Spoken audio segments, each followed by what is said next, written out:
At the United Nations General Assembly, the Iranian president took the stage to deliver a speech that was as direct as it was defiant. His remarks painted a stark picture of the region's instability and the forces he argued were responsible for it. The speech was framed not only as a denunciation of Israel and its allies, but also as a broader vision for peace, cooperation and sovereignty in the Middle East. From the outset, the president did not mince words. He openly accused Israel of perpetuating injustice, saying mass starvation, the perpetuation of apartheid within the occupied territories, an aggression against its neighbours, the ludicrous and delusional scheme of a greater Israel is being proclaimed with brazenness by the highest echelons of that regime. His words cut sharply, accusing the Israeli leadership of pursuing expansionist ambitions that, in his view, destabilize the entire region. He described maps that allegedly reveal the territorial scope of these plans and said these ambitions were now being endorsed by Israel's leadership. According to him, this was not a contained threat, but a global one.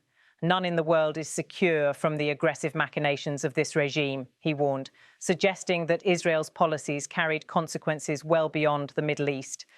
He argued that normalization of Israel's presence was no longer pursued through political consensus, but through military force. In his words, Israel and its allies sought to justify this as peace through strength. But the Iranian leader rejected this framing outright, insisting, yet this is neither peace nor power. It is nothing but aggression rooted in coercion and bullying. From there, the president transitioned to Iran's vision for the region. He sought to contrast what he described as Israel's destructive ambitions with what he claimed was Iran's constructive approach. He presented a forward-looking vision, a powerful Iran working alongside equally strong neighbours, creating what he called a radiant future for the region.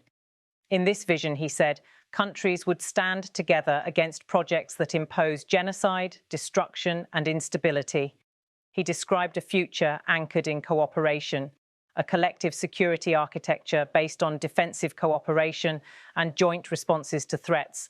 He spoke of human dignity and cultural diversity as values to be protected and celebrated.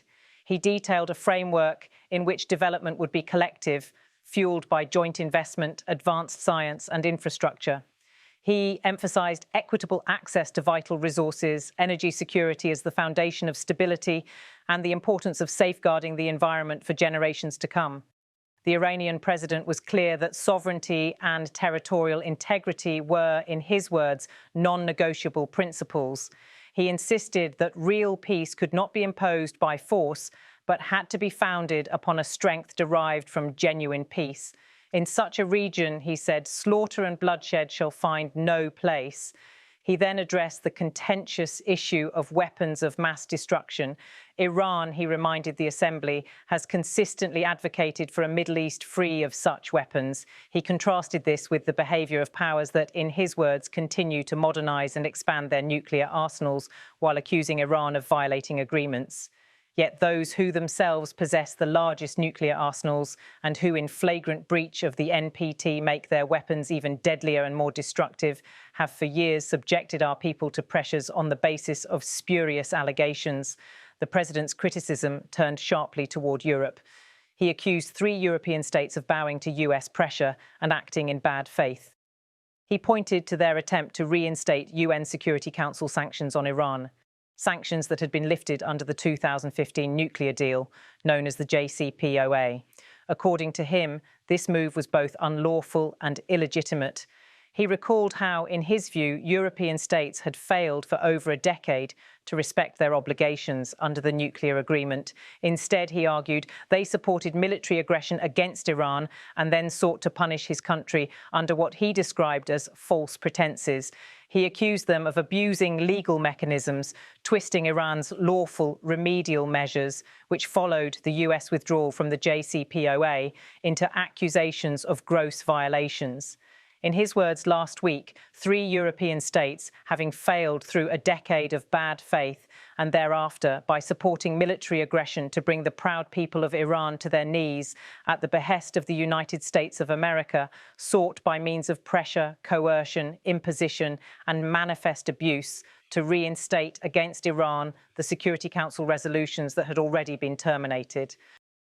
He denounced the move as illegal, describing it as part of a campaign to dismantle the very agreement those same countries had once celebrated as a triumph of diplomacy. He warned that such actions would not gain international legitimacy nor win global approval.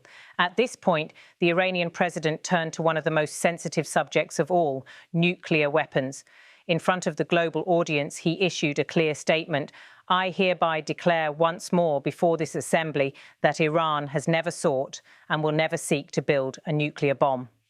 He emphasized that Iran's stance was rooted in religious edicts issued by the supreme leader and affirmed by religious authorities. "We do not seek nuclear weapons. This is our belief based on the edict issued by the supreme leader and by religious authorities. Therefore, we never sought weapons of mass destruction, nor will we ever seek them." His remarks also aimed to expose what he saw as hypocrisy.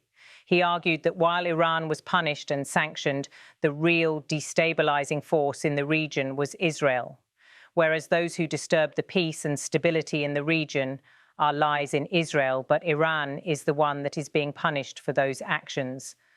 To underscore this point, he drew on a poem suggesting that injustices often result in punishment falling upon the innocent rather than the guilty. He said it reflected how Iran was treated, penalized for actions carried out by others. Yet, despite the tone of defiance and frustration, the Iranian leader also emphasized Iran's willingness to pursue peace. He addressed the assembly directly. "Ladies and gentlemen, the Islamic Republic of Iran welcomes peace and stability. We believe that the future of our region and of the world must be built upon cooperation, trust, and shared development." Within that framework, he reiterated Iran's support for peace processes and regional dialogue. His remarks were designed to position Iran not as an aggressor, but as a nation seeking cooperation in an environment he claimed was dominated by hostility and double standards. The speech as a whole highlighted the dual strategy often seen in Iranian diplomacy at the UN. On one hand, fierce condemnation of Israel, the United States, and certain European states. On the other, a carefully framed call for cooperation, mutual respect, and long-term peace. Observers noted that the speech came at a critical time. The JCPOA remains in deep crisis, with negotiations stalled and Western powers considering further sanctions. Meanwhile, regional tensions, particularly over Gaza, Israeli settlements, and Iran's support for armed groups, continue to escalate. Against this backdrop, the president's remarks served as both a declaration of resistance and an appeal for an alternative vision of the region's future. The rhetoric about a radiant future stood in contrast to the grim descriptions of occupation, genocide, and nuclear hypocrisy. But it was clear that his message was also directed at the international community. Iran, he argued, should not be isolated or punished when it was advocating for sovereignty, peace, and stability. The core of his argument was straightforward. Iran does not seek nuclear weapons, Iran rejects aggression, and Iran envisions a cooperative regional order. Whether that message resonates with the global audience remains uncertain. For Western powers, questions persist over Iran's transparency and its regional activities. For allies and sympathizers, the speech reinforced Iran's claim to be a counterweight against what it describes as Israeli aggression and Western hypocrisy.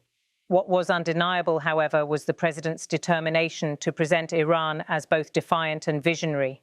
His words echoed through the General Assembly Hall, carrying both the weight of long-standing grievances and the aspiration for a future defined on Iran's terms.